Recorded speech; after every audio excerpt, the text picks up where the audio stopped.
আমরা অপু ভাইকে দেখছি খুব দক্ষতার সহিত আজকের এই নারায়ণগঞ্জের রূপগঞ্জ সরকারি মোড়াপাড়া কলেজে ৩ দিনব্যাপী ফুটসাল ফুটবল খেলার ফাইনাল খেলা ও পুরস্কার বিতরণ অনুষ্ঠান অনুষ্ঠিত হয়েছে। ৩০ অক্টোবর বৃহস্পতিবার বেলা 11:30টায় সরকারি মোড়াপাড়া কলেজ মাঠে এ খেলা অনুষ্ঠিত হয়। সরকারি মোড়াপাড়া কলেজের অধ্যক্ষ মোহাম্মদ হাফিজুর রহমানের সভাপতিত্বে অনুষ্ঠানের প্রধান অতিথি হিসেবে উপস্থিত ছিলেন সরকারি মোড়াপাড়া কলেজের সাবেক ভিপি ও নারায়ণগঞ্জ জেলা বিএনপির সাবেক সাধারণ সম্পাদক আলহাজ গোলাম ফারুক খোকন। খেলা উদ্বোধন করেন রূপগঞ্জ থানার যুবদলের আহ্বায়ক আমিনুল ইসলাম প্রিন্স। পুরস্কার বিতরণী অনুষ্ঠানে অন্যান্যদের মাঝে উপস্থিত ছিলেন ডিকেএমসি হসপিটালের নির্বাহী পরিচালক মোহাম্মদ নজরুল ইসলাম, রূপগঞ্জ উপজেলা স্বেচ্ছাসেবক দলের আহ্বায়ক মোহাম্মদ রফিকুল ইসলাম, নারায়ণগঞ্জ জেলা ছাত্রদলের সাবেক সভাপতি নাহিদ হাসান ভুইয়া, রূপগঞ্জ থানা ছাত্রদলের সাবেক সদস্য সচিব মাসুম বিল্লাহ, মুড়াপাড়া ইউনিয়ন বিএনপির সভাপতি আব্দুল মজিদ ভুইয়া, যুগ্ম সাধারণ সম্পাদক তারিকুল ইসলাম মাসুম, মুড়াপাড়া ইউনিয়ন যুবদলের সভাপতি কামাল হোসেন, সাধারণ সম্পাদক ওবায়দুল রহমান রকি, সরকারি মুড়াপাড়া কলেজ শাখা ছাত্রদলের সভাপতি মোহাম্মদ আল আমিন ইসলাম প্রিন্স, কলেজ শাখা ছাত্রদলের সাবেক আহ্বায়ক শাওন ভুইয়া, শাকিল সহ আরো অনেকেই। আপনারা সকলে উপহার দিয়েছেন এই ফাইনাল খেলাতে আসার জন্য। যারা যে কয়টি টিম 13টি টিম সম্ভবত এখানে খেলেছে, প্রত্যেকটি খেলোয়াড় প্রত্যেকটি টিমের প্লেয়ারকে আমি অভিনন্দন জানাই যে তারা খেলেছে বিদায়ী আজকে এই ফাইনাল অনুষ্ঠিত হচ্ছে। সকলকে ধন্যবাদ জানাই। একদিন অনেকেই অনেক বড় প্লেয়ার হবে। আমি আশা করি এই কলেজের মাঠ থেকে বিভিন্ন ক্রীড়া অঙ্গনে সারা বাংলাদেশের মধ্যেও প্রথম স্থান অধিকার করেছে এরকম অনেকে আছে, এবং এই কলেজের থেকে লেখাপড়া করে বাংলাদেশের বিভিন্ন জায়গায় অনেক স্টুডেন্ট এই ভালো পর্যায়ে আছে, অনেক বড় বড় জায়গাতে আছে। আমি সকলের ভবিষ্যৎ উজ্জ্বল কামনা করি এবং এই কলেজ একটি সন্ত্রাসমুক্ত কলেজ। বিগত দিনে এই ফ্যাসিস্টরা কলেজে পড়াশোনার পরিবেশ ছিল না, এই কলেজকে সন্ত্রাসের একটা স্বর্গরাজ্য বানিয়েছিল তারা। এখন সন্ত্রাস মুক্ত হয়েছে। আমাদের দেশ নায়ক জনাব তারেক রহমান একটি কথা বলেছেন যে স্কুল কলেজ থেকে যখন আপনারা পড়াশোনা করে আপনারা যখন একটা চাকরির জন্য বিভিন্ন দাঁড়ে দাঁড়ে ঘুরতে হয়, বেকার থাকতে হয়, 31 দফাতে দেশ নায়ক তারেক রহমান বলেছে যে স্টুডেন্টদেরকে বেকার ভাতা দেওয়া হবে যদি আমাদের বিএনপি সরকার গঠন করে।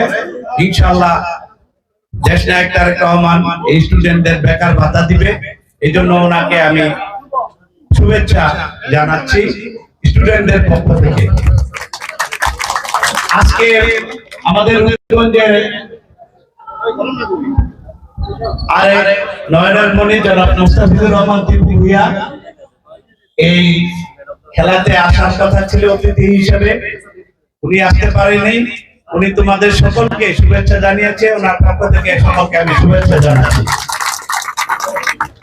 ভীষণ রোদ, এই রোদের মধ্যে যা খেলা যে আমরা চমৎকার ভাবে উপভোগ করেছি।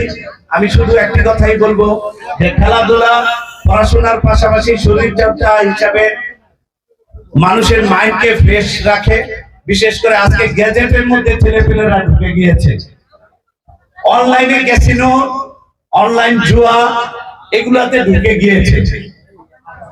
আমাদের সতর্ক থাকতে হবে, আমাদের সন্তানরা যেন এই অনলাইন ক্যাসিনোতে ঢুকতে না পারে, মাদকের মধ্যে সম্পৃক্ত না হতে পারে, সন্ত্রাসের মধ্যে সম্পৃক্ত না হয়।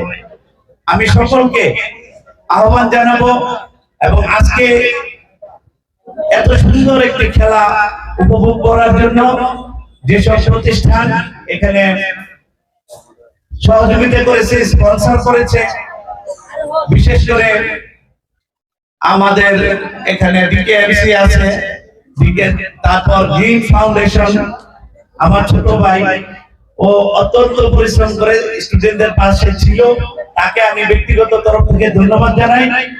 এবং এখানে যারা উপস্থিত হয়েছেন, নারায়ণগঞ্জ জেলা ছাত্র দলের সাবেক সভাপতি আমার ছোট ভাই নাহিদ হাসান ভুইয়া, এখানে উপস্থিত আছে রূপগঞ্জ উপজেলা যুব দলের ভারপ্রাপ্ত আহ্বায়ক আমার ছোট ভাই আমিনুল ইসলাম প্রিন্স, এখানে উপস্থিত আছে রূপগঞ্জ থানা ছাত্র দলের সাবেক সভাপতি মাসুম বিল্লাহ ছোট ভাই, উপস্থিত আছে আমাদের থানা এই ইউনিয়ন বিএনপির সম্মানিত সভাপতি আব্দুল মজিদ ভুইয়া এবং এই ইউনিয়নের যুব দলের সভাপতি কামাল হোসেন, যুব দলের সাধারণ সম্পাদক রকি, উপস্থিত আছেন আমার অত্যন্ত শ্রদ্ধাভাজন অধ্যক্ষ, যিনি আজকের এই সভার সভাপতিত্ব করছেন, যিনি সবার মন জয় করে নিয়েছে, সবার সাথে মিলেমিশে কলেজকে সন্ত্রাসমুক্ত এবং পড়াশোনার একটি পরিবেশ ফিরিয়ে দিয়েছে।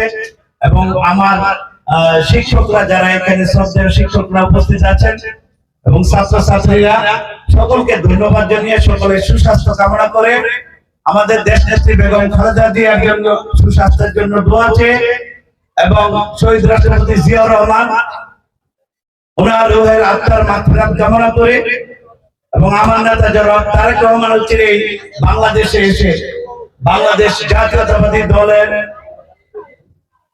যিনি দীর্ঘদিন নেতৃত্ব দিয়ে আন্দোলন সংগ্রামকে আজকে দেশে একটি নির্বাচনের গণতান্ত্রিক পরিবেশ সৃষ্টি করেছেন, যার যিনি এখানে সবচেয়ে বেশি ভূমিকা যার, সেই তারেক রহমান আমাদের দেশে এসে আবার দেশে নেতৃত্ব দিবেন এই আশা ব্যক্ত করে আপনাদের সকলের সুস্বাস্থ্য কামনা করে আমি আমার সংক্ষিপ্ত বক্তব্য এখানে শেষ করছি।